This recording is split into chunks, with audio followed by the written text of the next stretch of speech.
Hello students, liquid solution lecture number 9। तो जैसे हमने पिछले लेक्चर में क्वेश्चंस का सिलसिला शुरू किया था, उसी को हमें थोड़ा सा आगे बढ़ाना है। और जो हमने लास्ट क्वेश्चन टिक किया था उसका डिस्कशन अभी करना पड़ेगा। So we have to discuss question number 22। The question is the solution to volatile liquids A and B obeys Raoult's law. At a certain temperature, it is found that when the pressure above the mixture in equilibrium is 400 millimeter of mercury, the mole fraction of A in the vapor is 0.35. In the liquid, it is 0.65. What are the vapor pressures of two liquids at this temperature? Question में कहा गया है, question में आपको A और B का एक binary solution given है, टोटल वेपर प्रेशर आपको दिया हुआ है, YA गिवन है। अगर देखें तो वेपर स्टेट में A का मोल फ्रैक्शन लिख के दिया हुआ है, XA गिवन है, लिक्विड स्टेट में भी A का मोल फ्रैक्शन आपको गिवन है, और आपको यहां पे P0A और P0B भी कैलकुलेट करना है। जस्ट एक फॉर्मूला बेस्ड क्वेश्चन है जिसको आप आसानी से क्लियर कर सकते हैं। यहां पर भी वही बात है, राउल्ट्स लॉ को हमें डाल्टन्स लॉ से कंबाइन करना पड़ेगा। मामला स्पष्ट से देख, इस पूरे सेक्शन में जो हमारा लिक्विड सॉल्यूशन है वहां पे खाली राउल्ट्स लॉ को फॉलो करना होता है। या जब वेपर कंपोजिशन की बात करते हैं तो आपको राउल्ट्स लॉ को डाल्टन्स लॉ से कंबाइन करना होता है, बस इतनी सी बात है। तो करंट केस में आपको P0A और P0B कैलकुलेट करना है। देखते हैं कैसे कैलकुलेट करना पॉसिबल हो सकता है। सी क्वेश्चन नंबर 22। इस सवाल में आप देखें, पहले डेटा कलेक्शन यहां पे करके इसको देखते हैं। जैसे आपको यहां पर A का मोल फ्रैक्शन वेपर स्टेट में दिया है, we are given YA, this YA is equal to 0.35। Understood है।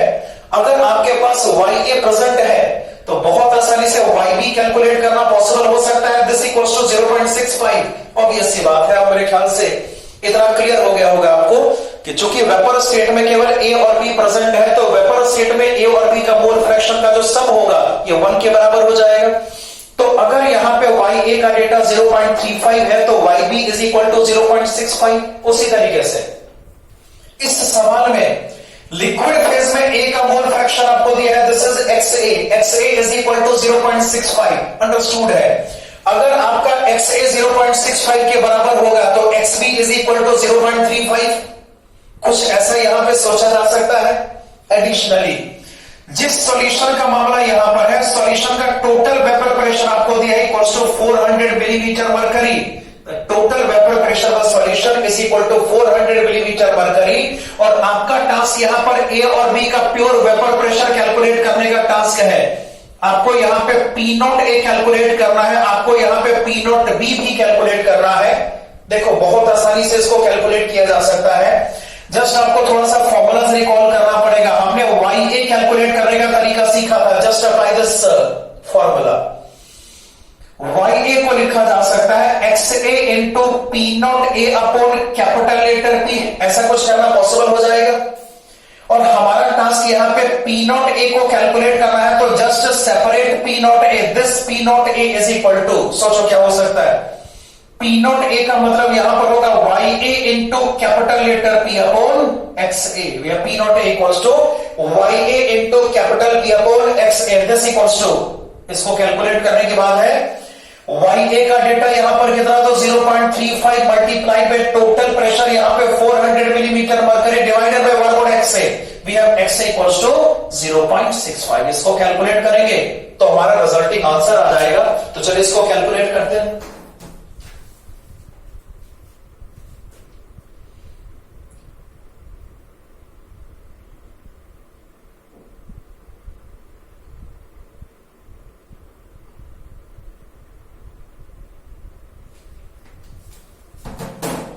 This comes out as 215.38 millimeter of mercury. Similarly आपको यहां पर P0B भी कैलकुलेट करना है, तो आइए इसको कैलकुलेट करते हैं। सेम तरीका, जस्ट आपको यहां पे एक्सप्रेशन ऑफ YB रिकॉल करना पड़ेगा। And this YB is equal to, YB को यहां पे लिख सकते हैं XB into P0B upon capital letter P according to the concepts, according to the formula. तो यहां से आपको जस्ट पी नॉट बी का सेपरेशन करना है, this P not B is equal to, इसको यहां पे साफ लिखा जा सकता है Y B into capital letter P upon X B. अब इसको सॉल्व करते हैं, इसमें पहले वैल्यूज पुट करेंगे। We are given Y B is equal to 0.65, Y B यहां पे 0.65 है, multiplied by total pressure is equal to 400 upon what about X B, X B यहां पर हो जाएगा 0.35। अब इसको सॉल्व करेंगे तो आंसर कैलकुलेट हो जाएगा। तो चलिए इसको सॉल्व करते हैं।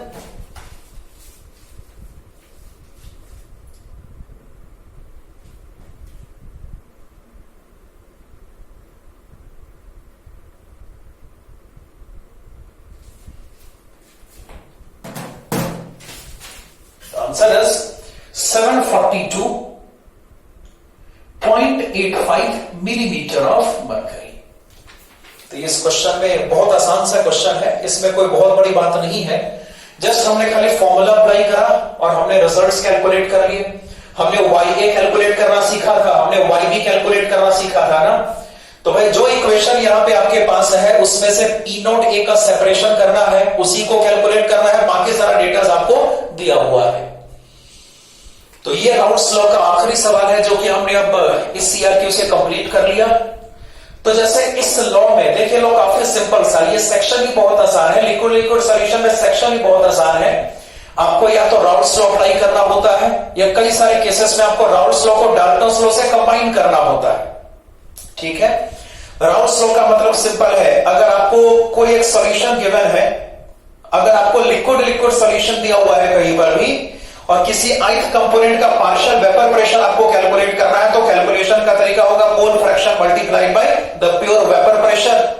और राउट्स लॉ को डाल्टन्स लॉ से कैसे कंबाइन करते हैं इसका भी डिस्कशन हमने किया हुआ है। तो अगर आप पिछले कुछ लेक्चर्स को रिपीट करेंगे तो आपको चीजें रिकॉल हो जाएंगी, आपको चीजें और ज्यादा क्लियर हो जाएंगी। चलिए अब इसको कॉपी करिए, फिर बाकी बात करते हैं।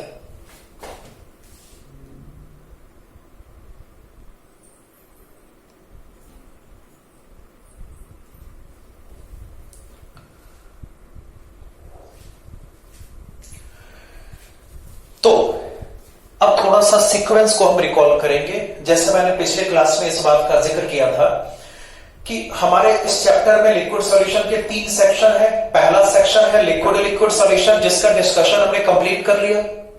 दूसरा सेक्शन सॉलिड लिक्विड सॉल्यूशन का है, जिसका डिस्कशन आपको यहां पे स्टार्ट करना है।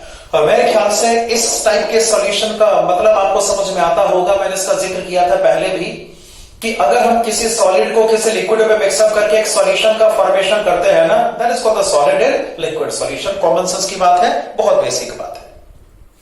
मैं आपको ये बता दूं कि ये जो सेक्शन है सॉल्यूशन का वो सबसे इंपॉर्टेंट है इस पूरे चैप्टर में, क्योंकि यहां पे एक स्पेशल सेट ऑफ प्रॉपर्टीज का डिस्कशन किया जाता है। Those are called colligative properties. देख, मेरा ये मानना है, इनफैक्ट ये सही बात है कि जब भी लिक्विड सॉल्यूशन से न्यूमेरिकल्स एग्जाम में पूछे जाते हैं तो 99% चांस होता है कि क्वेश्चन क्वालिटेटिव प्रॉपर्टी से पूछा जाएगा। तो we are talking about solid liquid solution, जहां पे बहुत इंपॉर्टेंट सेट ऑफ प्रॉपर्टीज हमें नजर आती है। Those are called qualitative properties, जिसका डिटेल में आपको डिस्कशन करना पड़ेगा। तो चलिए सीखते हैं कि क्वालिटेटिव प्रॉपर्टीज होता क्या है, इसके कितने सारे टाइप्स पॉसिबल है और उसको किस तरीके से कॉन्सेप्चुअली और मैथमेटिकली डील किया जाता है, उस पर कैसे न्यूमेरिकल्स को सॉल्व किया जाता है। आइए सीखते हैं। जैसे आपको दिख रहा होगा, हमें क्वालिटेटिव प्रॉपर्टी का डेफिनेशन यहां पे पहले से लिख रखा है। The definition says the properties of a solution which depends upon the number of particles of solute in a given amount of solvent but independent of the nature of solute are called colligative properties. देखो, colligative properties वैसी properties का set होता है जो कि given amount of solvent में केवल solute के पार्टिकल्स के नंबर पे डिपेंडेंट होता है। यहां पे जो सॉल्वेंट का पार्ट, यहां पर जो सॉल्यूट का नेचर है वो मैटर नहीं करता। अब इसको मैं समझाता हूं एक छोटे से रफ एग्जांपल से। डायग्राम रफ एग्जांपल है, इसको नोट करने की रिक्वायरमेंट नहीं है, तो जरा ध्यान से देखिए इसको हम कैसे बेटर तरीके से समझ सकते हैं। ये डायग्राम रफ वर्क है, इसको नोट करना कोई जरूरी नहीं, बस इसको खाली समझना है। जैसे मान लो हमारे पास एक सॉल्यूशन है, एक सॉल्यूशन आपको दिया हुआ है, इट्स अ सॉल्यूशन, और इस सॉल्यूशन में जो सॉल्वेंट का मास है वो फिक्स फिक्स्ड है, सॉल्वेंट मतलब एक काम करते हैं, सॉल्यूशन में जो सॉल्वेंट हमने पुटअप किया हुआ, सपोज कर वाटर या कोई सा भी सॉल्वेंट। इनफैक्ट यहां पे 2 सैंपल्स ले लो, 2 सैंपल यहां पे हमने लिया और हमने क्या करा है कि कुछ सॉल्वेंट दोनों साइड डाल दिया। सॉल्वेंट अमाउंट दोनों साइड सेम होना चाहिए, we have the same amount of solvent present in both the sides. अब ध्यान से देखना, मान लो ऐसे सोचते हैं, इस वाले सॉल्यूशन में हमने डाला है, सपोज कर यहां पे हमने इस वाले सॉल्यूशन में हमने पुट किया है ग्लूकोज, इस वाले सॉल्यूशन में हमने ग्लूकोज पुट करा और जो ग्लूकोज का मोल यहां पर है दिस इक्वल्स टू 1, हमने ग्लूकोज का 1 मोल यहां पे पुट करा। दूसरे वाले सॉल्वेंट में हमने यूरिया पुट किया हुआ है, यूरिया का जो मोल्स यहां पे हमने वेसल में पुट किया दैट इज 1 मोल। अगेन हमने 2 सॉल्यूशन के फॉर्मेशन कर लिए, दोनों केस में सॉल्वेंट के अमाउंट फिक्स्ड है, सॉल्वेंट दोनों केस में सेम है और उसके अमाउंट भी फिक्स्ड है। ग्लूकोज का 1 मोल हमने वेसल 1 में पुट किया है और 1 मोल हमने वेसल 2 में यूरिया का पुट किया है to form a solution. This is solid liquid solution. Now colligative property का मतलब होता है कि यहां पे सॉल्यूट का नेचर मैटर नहीं करता, यहां पे सॉल्यूट का जो पार्टिकल्स का नंबर है वो मैटर करता है। जैसे यहां पे दोनों केसेस की बात करेंगे तो दोनों केस में जो ग्लूकोज का, दोनों केस में जो सॉल्यूट के पार्टिकल्स का नंबर है वो सेम है। लेफ्ट वाले वेसल में हमारे पास ग्लूकोज का 1 मोल प्रेजेंट है जो कि ग्लूकोज के 1 एवोगैड्रोस नंबर ऑफ पार्टिकल्स को रिप्रेजेंट करता है। राइट वाले वेसल में यूरिया का 1 मोल प्रेजेंट है जो कि यूरिया के 1 एवोगैड्रोस नंबर ऑफ पार्टिकल्स को रिप्रेजेंट करता है। तो कहने का मतलब ऐसा है कि अगर मैं कॉलिगेटिव प्रॉपर्टी की वैल्यू की बात करूं, जैसे मान लो कोई कॉलिगेटिव प्रॉपर्टी यहां पर x आती है तो वही कॉलिगेटिव प्रॉपर्टी यहां पर भी x के बराबर ही होगी, क्योंकि दोनों केस में आपका अमाउंट ऑफ सॉल्वेंट फिक्स्ड है और जो सॉल्यूट का पार्टिकल्स का नंबर है वो सेम है। यहां पे सॉल्यूट का नेचर मैटर नहीं करता। जैसे आप यहां पे ध्यान से देखेंगे तो हमारे पास एक केस ग्लूकोज का, दूसरा केस यहां पे यूरिया क्या है, दोनों डिफरेंट सब्सटेंसेस है, लेकिन फिर भी अगर मैं बात करूं जो कॉलिगेटिव प्रॉपर्टी का नंबर यहां पर है बिल्कुल सेम है, उसको फर्क बिल्कुल नहीं पड़ा है। सॉल्यूट का नेचर यहां पे मैटर नहीं करता, यहां पे सॉल्यूट का नंबर ऑफ पार्टिकल्स मैटर करता है and these properties are called colligative properties. अब इसका एक छोटा सा एग्जांपल मैं नॉर्मल लाइफ से भी दे सकता हूं। जैसा मान लो, जैसे हम अगर डेमोक्रेसी की बात करते हैं, लोकतंत्र की बात करते हैं, सपोज करो जैसे डेमोक्रेसी में जब इलेक्शंस होता है तो वहां पे नंबर मैटर करता है ना। जैसे सोचो जब इलेक्शन होते हैं तो वही जीतता है जिसके पास नंबर ज्यादा है, जिसके पास ज्यादा वोट्स है। वहां पे वोट्स का नंबर मैटर करता है, वहां पे वोट का नेचर मैटर नहीं करता। ये नहीं देखा जाता है कि वोट किसने दिया है, वोट किसी अमीर आदमी ने दिया है या वोट किसी गरीब आदमी ने दिया है, मेल ने वोट किया है कि फीमेल ने वोट किया, ये मैटर नहीं करता। यहां पे वोट का नंबर केवल मैटर करता है। तो डेमोक्रेसी में वही जीतता है जिसके पास नंबर ज्यादा होते हैं, वही हारता है जिसके नंबर कम होते हैं।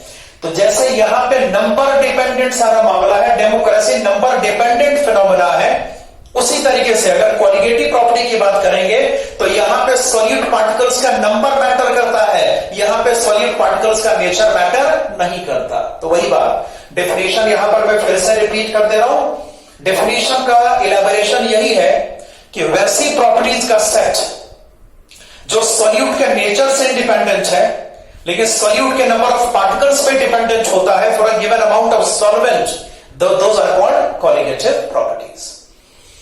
तो जैसे मैंने बोला कि ये प्रॉपर्टीज काफी ज्यादा इंपॉर्टेंट है, तो थोड़ा सा यहां पे मैं सीक्वेंसिंग पहले कर दूं कि आपको डिस्कशन की सीक्वेंस में करना है, फिर उस हिसाब से यहां पे डिस्कशन को आगे बढ़ाएंगे। देखो हमारे सिलेबस के हिसाब से हमें 4 कॉलिगेटिव प्रॉपर्टी का डिस्कशन करना होता है। उसमें से सबसे पहली प्रॉपर्टी कहते हैं रिलेटिव लोअरिंग या वेपर प्रेशर, दूसरी प्रॉपर्टी को एलिवेशन ऑफ बॉइलिंग पॉइंट कहा जाता है, तीसरी प्रॉपर्टी आपका डिप्रेशन ऑफ फ्रीजिंग पॉइंट होगा और चौथा प्रॉपर्टी यहां पे ऑस्मोटिक प्रेशर का होगा। तो टोटल यहां पे 4 प्रॉपर्टीज का डिस्कशन आपको करना है और उसको 1 बाय 1 आपको करना है। पहला डिस्कशन आपको रिलेटिव लोअरिंग या वेपर प्रेशर का करना पड़ेगा। इससे पहले कुछ बातें और मैं आपको समझा दूं। देखो पूरा मामला क्या है, सोचो। जैसे मैंने बोला कि यहां पर केवल सॉल्यूट का पार्टिकल्स का नंबर मैटर करता है, सॉल्यूट का नेचर यहां पे मैटर नहीं करता। एक और रफ एग्जांपल यहां पे हम लेंगे। अभी ये सब रफ एग्जांपल आपको बिल्कुल नोट नहीं करना है, आपको खाली डेफिनेशन इसका नोट करना है। तो जैसे मान लो एक छोटा सा एग्जांपल और लेके इसको समझते हैं। जैसे बोले मेरे पास यहां यहां पर एक वेसल है, this vessel contains a certain amount of water, और यहां पे हमने सपोज करो 1 मोल डाल दिया, क्या सपोज कर 1 मोल यहां पे NaCl पुट कर दिया हमने, और शायद आपको याद होगा NaCl is an example of electrolyte, ये स्ट्रॉन्ग इलेक्ट्रोलाइट होता है, इसमें कंप्लीट डिसोसिएशन हो जाता है। तो जरा सोच के देखो, मैंने बार बार इस बात को रिपीट किया है कि यहां पे सॉल्यूट का पार्टिकल्स का नंबर मैटर करेगा, सॉल्यूट का नेचर मैटर नहीं करेगा। जरा सोच के देखो, हमने वेसल में 1 मोल NaCl इंड्यूस किया हुआ है, जब NaCl को हम सॉल्यूशन में, जब हम NaCl को इस सॉल्वेंट में पुट करके सॉल्यूशन का फॉर्मेशन करेंगे, तो जो NaCl का पार्टिकल्स होगा वो डिसोसिएट कर जाएगा and that converts into Na++Cl-। अगर हमारे पास 1 मोल NaCl प्रेजेंट है तो Na+ के 1 मोल का फॉर्मेशन होगा, Cl- के भी 1 मोल का ही फॉर्मेशन होगा। मतलब ये कि अगर मामला इलेक्ट्रोलाइट का होता है ना, तो पार्टिकल्स में डिसोसिएशन होता है, और जब पार्टिकल्स में डिसोसिएशन होगा तो जब पार्टिकल्स का नंबर होगा इंक्रीज कर जाएगा। पॉसिबल है ऐसा? मतलब ये कहा जा सकता है कि अगर मामला किसी इलेक्ट्रोलाइट का है तो जो फाइनल कोलिगेटिव प्रॉपर्टी है, चूंकि हमने 1 मोल NaCl लिया, हमारी एक्सपेक्टेशन होगी कि मान लो कोलिगेटिव प्रॉपर्टी का डेटा यहां पर x आता है, मगर एक्चुअल में आपका जो डेटा यहां पर होगा वो 2x के बराबर हो जाएगा। इसका रीजन है क्योंकि पार्टिकल्स में, मॉलिक्यूल्स में डिसोसिएशन हुआ है और ज्यादा पार्टिकल्स का फॉर्मेशन हुआ है। तो हम सारी बात, ये तो बेसिक इलेबोरेशन मैंने करके दिखाया है, सब कुछ आपको काफी डिटेल में आगे डिस्कस करना पड़ेगा। तो सिंपल सी बात, मैं आपको एक पॉइंट बता दूं कि अगर मामला इलेक्ट्रोलाइट का है जहां पर पार्टिकल्स का डिसोसिएशन होता है, तो जब पार्टिकल्स का डिसोसिएशन होगा तो कॉलिगेटिव प्रॉपर्टी थोड़ा सा डिफरेंट आपको नजर आएगा, कॉलिगेटिव प्रॉपर्टी आपको बढ़ के नजर आएगा। ऑन द अदर हैंड, अगर आपके पास कोई ऐसा सॉल्यूट है जहां पे एसोसिएशन पॉसिबल होता है, अगर पार्टिकल्स आपस में एसोसिएट होते हैं तो रिजल्टिंग पार्टिकल्स का नंबर आपके सिस्टम में कम हो जाएगा और उस हिसाब से कॉलिगेटिव प्रॉपर्टी में डिक्रीमेंट आपको नजर आएगा। तो मतलब ये कि अगर मैटर किसी नॉन इलेक्ट्रोलाइट का है जिसमें ना तो कोई डिसोसिएशन होता है ना तो कोई एसोसिएशन होता है, यहां पे मामला स्ट्रेट फॉरवर्ड होता है, आप पार्टिकल्स का नंबर काउंट करके रिजल्टेंट फाइंड कर लेते हैं। लेकिन अगर मामला किसी नॉन इलेक्ट्रोलाइट का होगा तो वहां पे डिसोसिएशन पॉसिबल है, वहां पर एसोसिएशन पॉसिबल है, और इस कारण से कॉलिगेटिव प्रॉपर्टी में कुछ एबनॉर्मल चेंजेस आते हैं जिसका डिस्कशन आपको आगे करना पड़ेगा। तो मैं सिर्फ इतना कहना चाह रहा हूं कि जब हम कॉलिगेटिव प्रॉपर्टी का डिस्कशन करेंगे तो हम इसको 2 सेक्शन में डिवाइड करके करेंगे। एक सेक्शन आपका नॉन इलेक्ट्रोलाइट का होगा जबकि दूसरा सेक्शन आपका इलेक्ट्रोलाइट का होगा। तो ऐसा हमें अगले लेक्चर में करना है। This is the end of lecture number 9।